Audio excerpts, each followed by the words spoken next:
Welcome to the Deep Dive. Today, we're zeroing in on something I think a lot of you are working on. Speaking English more effectively. It's not just about knowing the words, right? It's getting them out there, sounding smooth, feeling confident. Exactly right. So our mission today, basically, is to dig through what we know, what works, and pull out some really useful, actionable tips. Actionable, yes. Specifically to help you, listening right now, boost your spoken English. Think of it like finding the best tools for your communication toolkit. Okay, good analogy. So let's start with something fundamental. We know just passively listening, like hoping it sinks in, it isn't really going to cut it if you actually want to speak better. No, absolutely not. It's like watching cooking shows, but never actually cooking. Right, you don't get dinner that way. You don't. So what's fascinating is the power of active language production. It's not just understanding. You need to be actively using the language. Okay, active use. What does that look like? Well, it can start really simply. Just thinking in English during your day, narrating your actions to yourself maybe. Like, okay, now I'm making coffee. Yeah.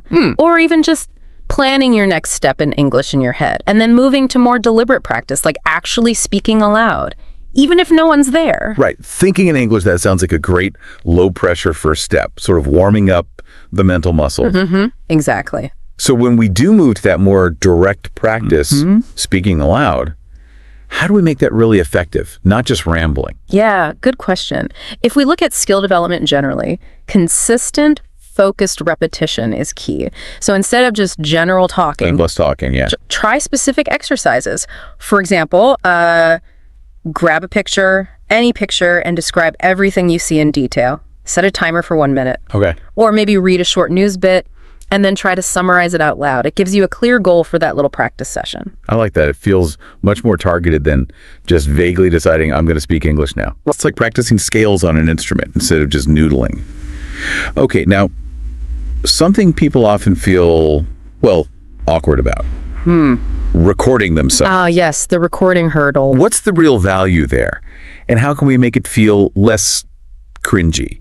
Well, the value is getting objective feedback, isn't it? It's like hearing what other people actually hear when you speak. Okay. And to make it less intimidating, don't try to fix everything at once when you listen back. That's overwhelming. Yeah. Just focus on one, maybe two specific things each time. Right. Perhaps it's your pronunciation of a tricky sound, like "ugh," or the flow of your sentences, or even how often you say or like. Just one thing. Small, focused adjustments. They really add up over time. Big improvements come from those small tweaks. That makes sense. It feels less like judging your whole performance and more like editing, focusing on one specific fix. Okay, what about the next level? Actually talking with other people. How crucial is that? Oh, interaction is invaluable, really, because you get that immediate feedback. Real-time reactions. Yeah, and you're exposed to natural conversation flow, different accents, how English is really used day to day. A partner might say, I didn't quite catch that, or suggest a different way to phrase something. Helpful. Plus, honestly, it's a fantastic confidence builder when those conversations start to click.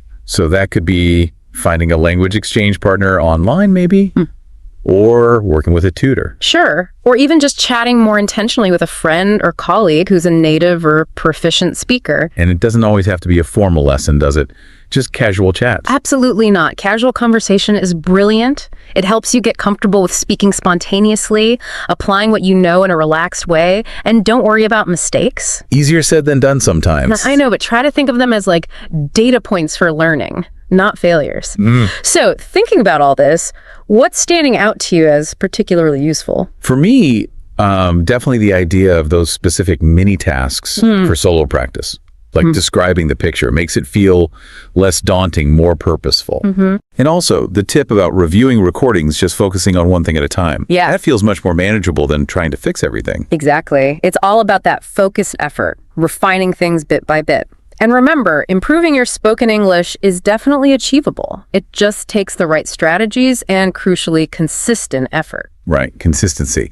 So as you're listening and thinking about what we've talked through, which one of these ideas, these techniques, really clicks with you, where you are right now in your learning? Yeah, what feels like something you could realistically start doing, maybe even today. And building right on that, considering we know practice is absolutely essential, what is one small concrete action you can commit to taking today to actively practice your spoken English? Just one small thing to get started. Today we're looking at something, pretty fundamental. introducing yourself effectively in English. Yeah, it seems simple on the surface, doesn't it? Almost too simple to talk about. It really does. Yeah. But then you think about all the times you actually do it, meeting new people, networking events, even just bumping into someone online. It's foundational. Right. The absolute groundwork for making connections, really, in any English-speaking situation. So our mission for this deep dive is really to unpack that a bit. We're using a source, kind of a concept, for a friendly podcast script. Right, a friendly and engaging one. Exactly. And the goal is to equip you, the listener, with some clear, maybe engaging ways to make that good first impression in English. Absolutely. So, okay, beyond just, saying your name, what else should people be thinking about? What are the key bits? Okay, yeah, let's get into that. One thing that jumps out from that source idea is making it friendly and engaging. So it's not just the information. No, it's the how, the delivery, how you come across. Like your opening. Instead of a flat, my name is, hey, could you maybe add a little warmth, a bit more personality? Yeah, and what's interesting is how even tiny shifts in wording can make a huge difference there. It's fascinating. How so? Well, instead of just your name, maybe something like, hi, I'm your name. It's really great to meet you. See? That little extra bit. Ah, okay. It does signals openness, right? Precisely. It just feels more welcoming immediately. Yeah, that makes sense. And related to that, I suppose, is clarity. Just making sure people can actually understand you, especially your name. Oh, definitely. Clear pronunciation right from the start avoids that awkward, sorry, what was that again? Moment. Smooths the way. Gets rid of that initial friction. Exactly. And if we zoom out a bit, a clear and friendly start like that, well, it encourages people to actually talk more. Right. They're more likely to remember you, maybe want to keep the chat going if that first interaction felt, positive and easy. It lowers the barrier to entry for the conversation. So it's about being clear and also approachable.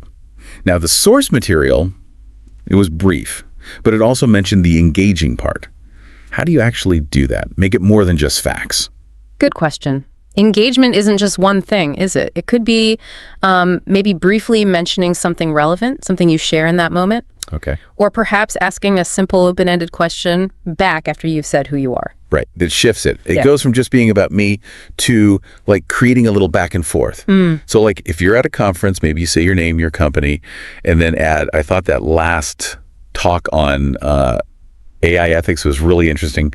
Something specific. Exactly. That works perfectly. It shows you're actually present, you're paying attention, and you want to connect on that topic, not just reciting your details. Instead of just going through the motions. Yeah. And crucially, keep it reasonably short. Nobody wants a whole life story right at the start. Oh, definitely not. A long rambling intro can just be too much. Overwhelming. Right. Brevity is good. It respects their time, makes your main point who you are easier to catch and remember. Short, sweet, focused on making a nice, positive initial link. So if we're wrapping up this deep dive, the key takeaway seems to be that a good English introduction is, well, more than just your name. Yeah, it's about being clear. And finding some small way to be, engaging, to open the door for more conversation. That sums it up nicely. Being clear, friendly, and just a little bit engaging. And it's definitely something worth, practicing a little. Thinking about the different places you might introduce yourself. Absolutely. How could you tweak your usual intro based on these ideas? Yeah, how can you bring in these elements to make a stronger first impression? Yeah. It makes you wonder, doesn't it, what kind of connections you might build if that initial introduction feels more confident and, more engaging. Food for thought, definitely. We're tackling something we all face. Starting a conversation, especially in English. Yeah, that initial moment can be tricky. We've got some really practical ideas here, actually. They come from an English Class 101 lesson transcript called How to Start a Conversation. And our mission really is to give you some usable tips, things you can, actually try out to get those English chats going, whether it's for practice or just connecting. Right. And what jumps out first from the source material is this whole idea that just wanting to talk isn't always quite enough. No, exactly. It goes straight for that big first hurdle. Shyness. Yes. Davy's point, don't be shy. Which, okay, easier said than done, right? Definitely. Especially when you're nervous about using another language. But the focus isn't just saying don't be nervous. It's more about managing it. Actively managing it. Right. Yeah, it's not about magically becoming fearless. No. It acknowledges that anxiety is, well, normal in this situation. The interesting part is the advice on how to handle it, like acting confident. Even if you're not feeling it, like a fake it till you make it kind of thing. Sort of, yeah. It's a known psychological trick, really. If you project confidence, sometimes you start to feel it a bit more. And I thought the idea about maybe having a slightly different persona in English was fascinating. Oh, yeah. How so? Like, you might be quieter in your first language, but English could be a chance to be, I don't know, a bit more outgoing. Experiment a little. That's a really interesting thought. It's like the language itself offers a different space to operate in, maybe frees you up somehow. Could be. And actually, the transcript then switches gears a bit, talking about interruptions. Ah, yes. The cultural aspect of conversation flow. Which I hadn't really thought much about before. Alicia points out that, generally speaking, English speakers are often okay with interruptions. Within limits, of course. It's not a free-for-all. No, not chaotic, but maybe more back and forth than in some other cultures. Exactly. In some places, interrupting is really quite rude. But here, the transcript suggests a well-timed comment, like agreeing or adding something relevant. It actually shows you're listening, right? Engaged. Precisely. It can be a way to actively join in. You don't always have to wait for a total pause. Okay, so let's say you've mustered the courage. You're ready to jump in. But you're in an unfamiliar place, like a bar or maybe waiting somewhere. What then? This is where Alicia's tip about simple observational comments comes in. It's really practical. Focusing on something easy to see, something you can both agree on. Yes, like, I don't know, someone's bright scarf, or maybe a game playing on a TV screen nearby. Something obvious in the shared environment. It's very low stakes, isn't it? Totally. You're not diving deep, you're just testing the waters. See if the other person seems open to chatting for a second. And being patient. Right. Yeah. You say it, then wait. Don't force it. Exactly. Let the opportunity to develop naturally. And crucially, don't make weird comments. Haha, yes. The example, did you hear that noise? Yeah. Is perfect for what not to do. Just makes things awkward or creepy. Right. So keep it light, keep it observable. This links nicely to Davy's idea about asking questions, but indirectly. Ah, the subtle art of phrasing. This is key. Instead of a very direct, do you think it's hot? Which can feel a bit like an interrogation, maybe. Yeah, try something like, it's pretty hot today, right? It invites agreement. It creates a shared observation rather than demanding an opinion. Much softer. Gives the other person an easy in. And this also ties into not using how are you as an opener with strangers. Yes. Yeah. That's a really important cultural point. Why is that exactly? It seems polite. Well, it is polite between people who know each other, even slightly. But with a complete stranger, it can feel, a bit too familiar. It implies a connection that isn't there yet. Like skipping a step. Okay. So, different situations need different approaches. What about parties or events? Right. Places where mingling is expected. Alicia suggests a more energetic self-introduction. More upfront. Yeah.